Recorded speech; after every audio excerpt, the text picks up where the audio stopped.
Hello and welcome. I'm Ramesh Ramachandran, and you're watching a special broadcast here on DD India and DD News.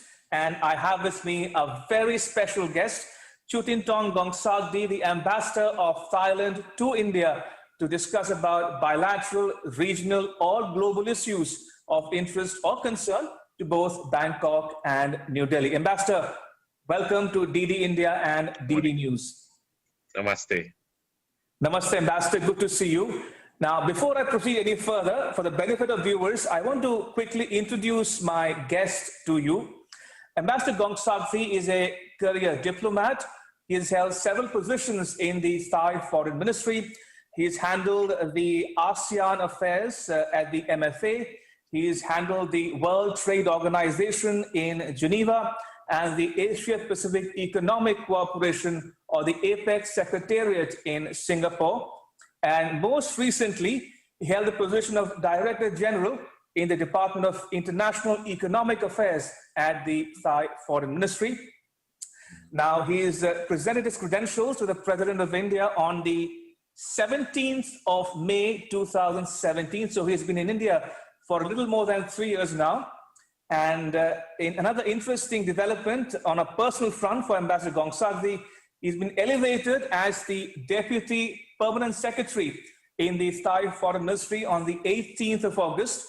Now, for Indian viewers, this is the equivalent of the Secretary rank officer in the Indian Foreign Ministry. And he has studied in New Zealand and the United Kingdom, so he has a worldview. He comes from that perspective. And interestingly, his late father was also a diplomat, and his first posting was to New Delhi as an attaché way back in the 1950s. Ambassador Bongsagdi, once again, thank you for your time. Let's start with bilateral relations between Thailand and India. How would you describe contemporary relations in terms of political, security, economic, and cultural aspects of the relationship? Ramesh, thank you very much. You and the viewers may not know, but my ambassadorial post in India is my first bilateral assignment. All of the work that I've done before this has been multilateral. But I can say, walking away from India, from this job, that relations are in excellent condition and things have actually improved. So during my tenure, so I'm proud of that. Usually we measure the state of relations by the exchanges of visits, of the two prime ministers to each other's countries, and enhanced activities, one of which I could highlight the India, Thailand, Singapore, trilateral maritime exercise.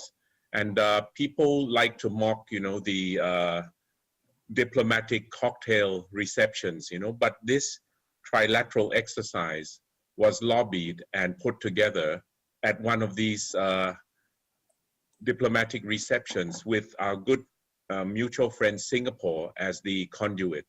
So, don't mock the diplomatic cocktail functions. If I could go on to the trade. Sure. Yes. Okay.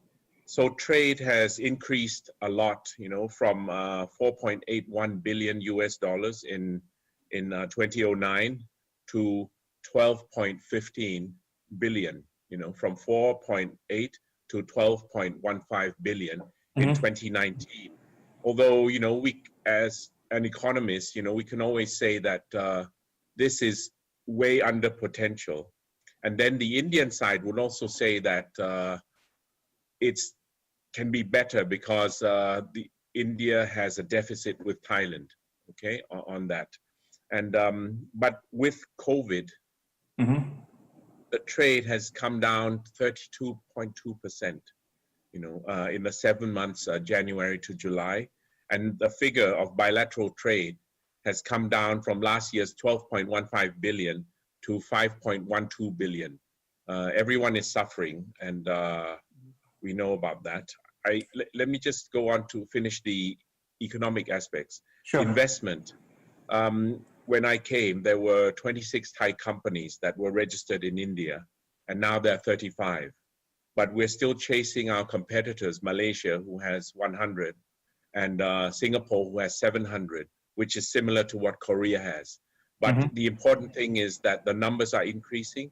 And I learned that even post-COVID, Thai companies are thinking of expansion.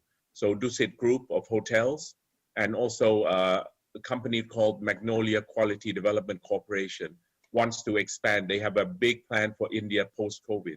So we in government should also think like the private sector. You know, there's always an opportunity in a crisis. And finally, the biggest link, economic link you can say, you know, between us is the tourism. 2019, we had 2 million Indian tourists. There were 40 million tourists to Thailand altogether, but 2 million is a big chunk. And out of a country of 1.3 billion, we think it can grow. But of course, we have to reset, restart after COVID. Indeed. Ambassador, let's talk a bit in more detail about some of the bilateral aspects. You mentioned in passing about the India, Thailand, Singapore maritime exercises. Yes, in that context, India also took part in the Cobra Gold maritime exercise as well. How did that come about, and what's the future like for India-Thailand maritime security cooperation going forward, bilaterally and multilaterally? You know, this whole issue, I mean, about the maritime exercises is really about Malacca Straits, you know, which is a very busy sea lane, you know, and India would like to engage with us in the Cobra Gold exercise. What we have done is we've engaged India as an observer, but India would like to be a permanent participant. Right. And then there are other players as well. So in the end, we have, after a long dialogue, we have told India that that is a full participant is not possible, okay? Because as you know, the world has not stood still, and there are different pairs of regional powers, you know, that have to counterbalance each other. So at the moment, it would not be possible for India to participate as a full participant in Cobra Gold, but we can explore further areas of cooperation, like this trilateral exercise. It's in the Andaman Sea. It's at the entrance into the Malacca Straits, but we do other things. The other day, I tweeted about purchase of military equipment, trucks, Tata trucks, 600 altogether. And there were during my time, there were other discussions, missiles, repair of aircraft, 40 millimeter guns. But the problem is our interoperability, not of equipment, but of the purchasing and selling is not yet there. And I've seen opportunities slip, just because we couldn't get the interface together. But it's not that the will is not there. Every time there's a visit, the chief of the Navy visited, it opens up new opportunities, because Thailand wants to send the signal that we have to be, and we are, friends with all the regional players. We are not a superpower, not a regional power. So we're not in the position, we don't have the luxury, and we don't want to choose one over the other. And our survival depends on us being able to engage all the regional powers in a positive way for us, but also for you. Absolutely.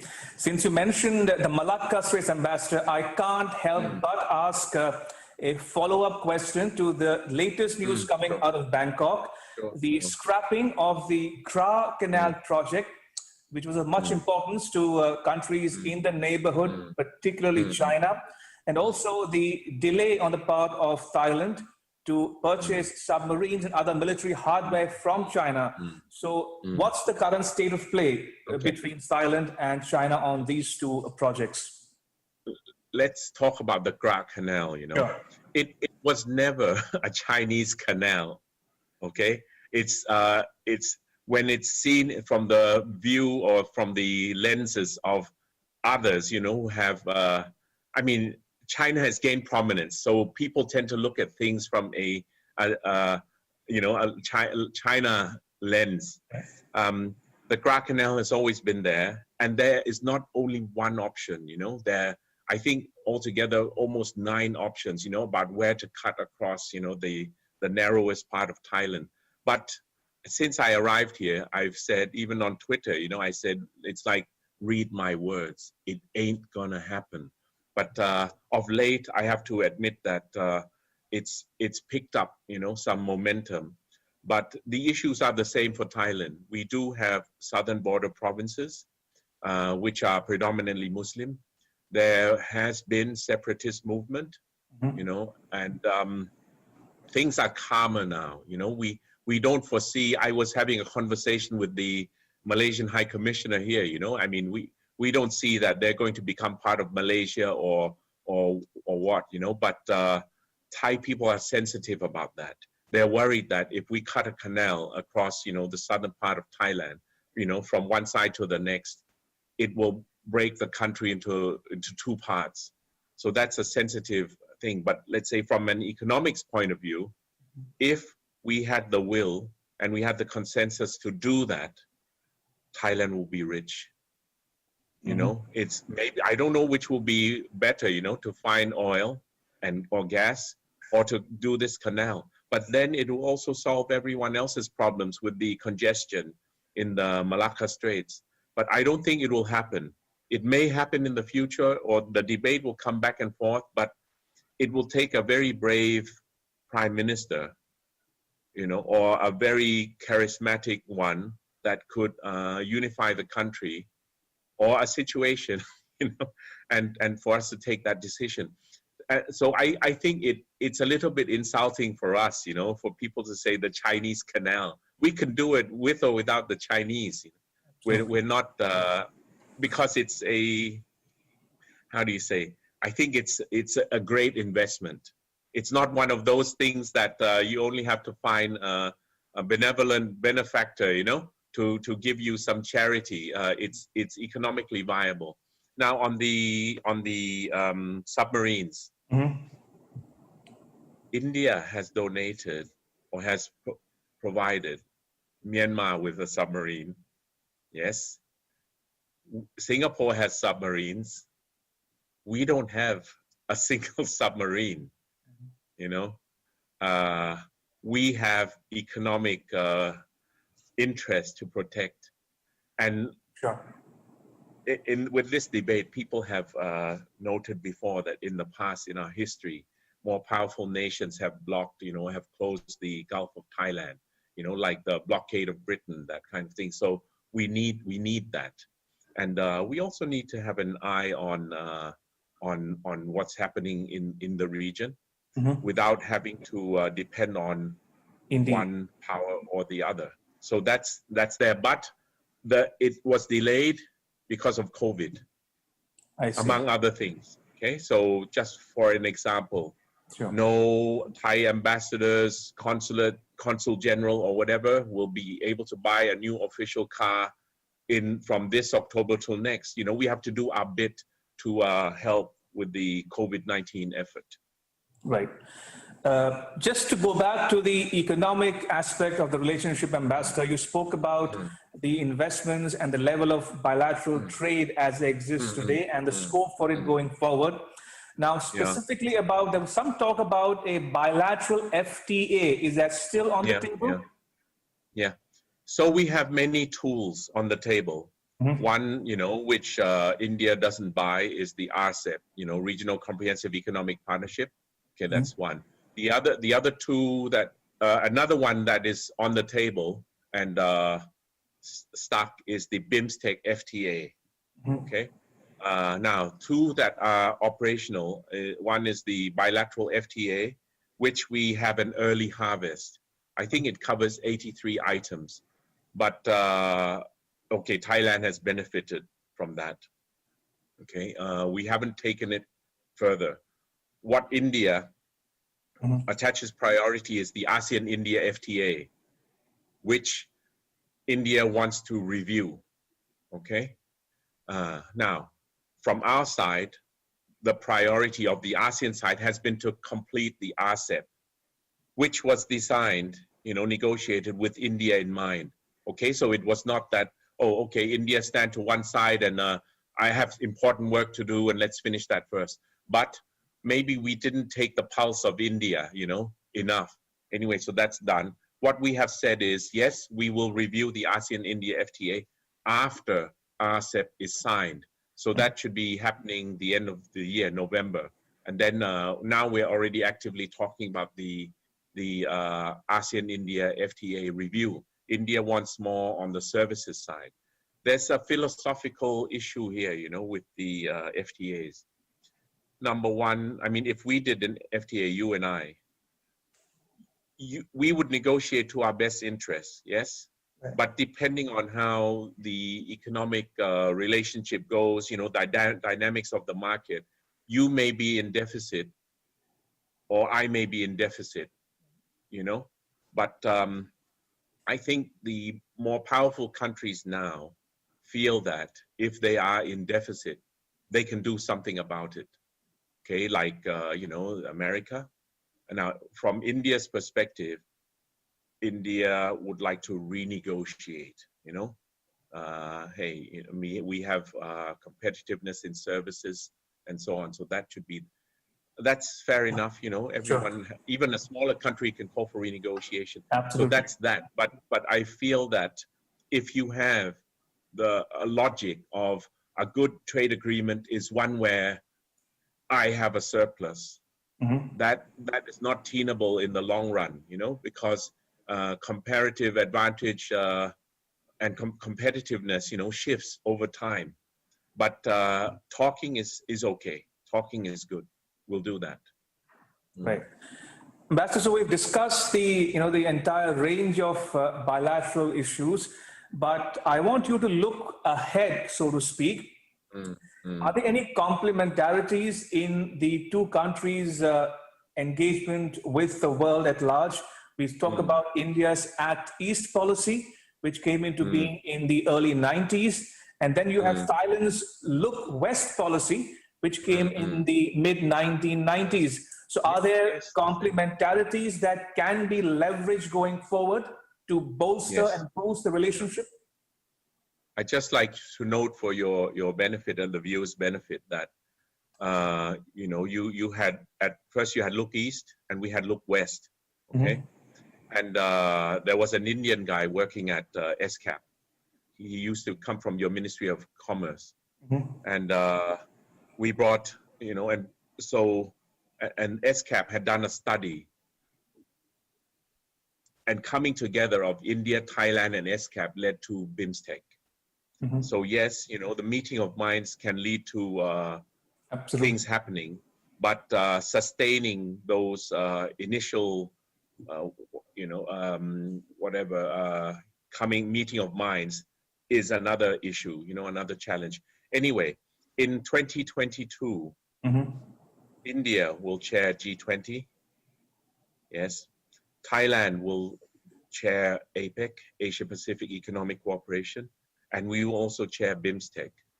So we can bring those together for things like rebuilding multilateralism, yes, which has receded a bit, rebuilding economies, and building back better in terms of sustainability and inclusiveness. Because COVID has pointed out to us the weaknesses, I mean, you and I, we have jobs, we're okay. But we are only as strong as the weakest people in society, yes? Very true. Because you can't lock yourself at home all the time, right? So anyway, multilateralism, rebuilding economies, and then in terms of the quality, the inclusiveness and the sustainability, that is what we can do, together. When I arrived, I came with, a Thai mindset, and I thought, because in APEC, we have been talking about broadening the membership, and India is, a significant global player. I don't want to say the most significant, but it may be one day, and I asked in first few meetings, do you want to join APEC? Then India says yes. And then now this is where we diverge, like the APEC people say, what does India want to do about it? Okay, how do you want to show that you are ready to be a member of APEC? Now, Indian side would say, okay, so what are you going to do about it to make us want to join you? So after 3.5 years, I've decided that, and with the experience of RCEP, I've decided that I'll leave India to decide what she wants to do. Mm-hmm. And when India says, I want to do something, we will support. Because mm-hmm. I don't think the nature of India, we can't drag India. India has to want something, and then we facilitate. I think, and ahead, just the COVID aspect is the health security. Sure. The economic security, food security, and I mentioned before the social aspects, inclusiveness and sustainability, mm-hmm. because that will prepare us for the next pandemic, which can and will happen, So if countries were like enclaves, we can't, many countries are now very much shut down, mm-hmm. but the economic figures are not sustainable. So that's for the future. And talking about historical and civilizational ties and links, Ambassador, one can't help but also talk a bit, if you will, about the cultural aspects, namely the religious angle or the religious perspective to the relationship. As you mentioned, Buddhism could be a common link, and I'm told that Ramayana has a Thai epic as well called Ramakin. Yes. So we have age-old ties between India and Thailand. Yeah. And I'm told Sanskrit has some influence, has had some influence over the Thai language as well. Yes. So talking about people-to-people ties, what's the way forward in leveraging those close ties for the betterment of the two peoples going forward as well? I think tourism. Mm-hmm.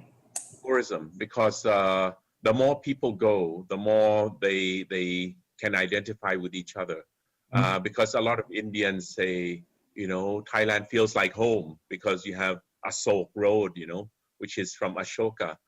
You have Suvarnabhumi, airport, which, is from your language, and so on and so forth, And one of the things that I found during COVID times is that the line that divides who is Indian and who is Thai is not black and white, because you have some Indians who are, holding Thai passports. They don't really speak Hindi and so on and so forth, and yet they look Indian. So, the definition of a Thai having to be like this, an Indian having to be like this is not so. And it goes the other way as well. So we've learned that. So one of the things that the Tourism Office of Thailand has tried to do while we cannot resume normal travel is to keep Thailand on top of your mind, on top of the Indians' minds. People are pleading with me every day, like, hey, let's open up the tourism. It's Indians who are pleading, even more than the Thais. But it will take a little bit of time yet, So I'm quite happy with the relationship between our two peoples, yes. But my concern, since I come from an economic background, has been to drive, make it pay dividends in economic side and also political, because Thais are not very, we don't, I used to say that, I concluded that, hey, Thais are basically economic animals. We want to do the trading and so on and so forth. So if you wanted to ask somebody about how do you see the Indo-Pacific, how do the Indonesians will give a more intellectual answer. You have think tanks in Singapore. That is what we need to top up on. I feel that we should be able to provide, intellectual input and not just want to do the dollars and cents. And that will enhance our profile. Indeed. And finally, Ambassador, let's talk a bit, if you will, about your tenure in India in terms of your travels around the country. Any particular favorites or locations which has stayed with you all these years? For instance, is Bollywood one of your favorites? I mean, have you had time to catch up on Hindi films? Food, No. for instance, do you have a favorite cuisine for that matter? Yeah. Okay. So let's start with the. No, I haven't watched Bollywood films because I don't understand the language. But Slumdog Millionaire, everyone knows, yes. But I've enjoyed traveling around India, and one of the things that I'm fascinated about is that the diversity of the people, and when, let's say, when you go to Northeast, you have people that look like us, and then you have people that look like Bangladeshis and so on, and yet everyone chooses to be together in this country that is India. You might say in a theoretical way that they could have easily wanted to form a nation of their own or whatever, and so, and to run a country like this, I used to say that I wouldn't want to be Prime Minister Modi, because his work will never end. But if you were him, and every day, whatever you do, you wake up and whatever you do will have an impact on a lot of people. So that's another thing that I realized. I'm grateful, to have been posted here, even though my sad career will be that I've only been an ambassador in one country. I'm grateful, and lucky that it was India, and also get to fulfill my father's legacy of he wanted to come back to be ambassador here. And the other thing that I hope will pay dividends in the future is, somebody told me, if you're negotiating with India, if I'm negotiating with you, Ramesh Ramachandran, I would want something that I consider is fair, yes?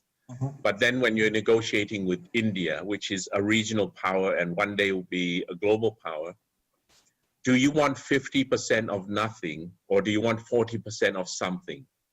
And that is what I'm going to take home and try to convince my people so that we can push forward the BIMSTEC FTA and, perhaps RCEP or some other thing, because, 40% of something is better than 50% of nothing. That's what I'll do. So I have a different perspective of India.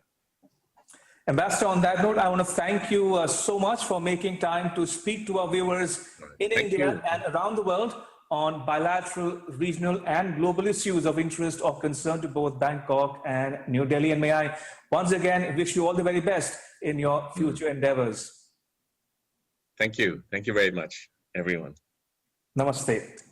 And that's a wrap on this special broadcast. But news continues here on DD India and DD News. You can catch all the latest updates on our social media, mobile, and digital platforms.